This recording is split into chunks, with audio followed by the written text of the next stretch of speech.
Nagawa niya ng certified Arroyo ah. Yan, buo yung bala. Ito pala yung sira. Ito yung pala sira kaya hindi nag-trigger. Mga pan, pati yung mga balas. Yan.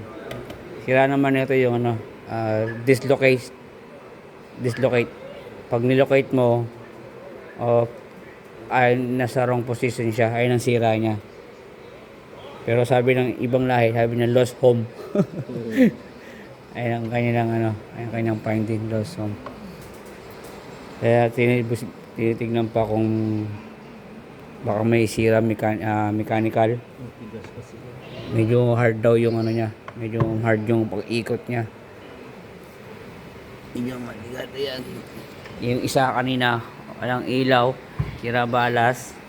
Buo pala yung ilaw, sira yung balas. Sa kanina, pero na-finding namin buo yung balas, sira yung board nagpapatakbo sa balas. Ito ayan yung loob. Ito yung loob ng PR 5000 spot. Ito yung loob ng PR 5000 wash. Ayan yung loob niya. Ayan yung pinaka loob niya. Ayan.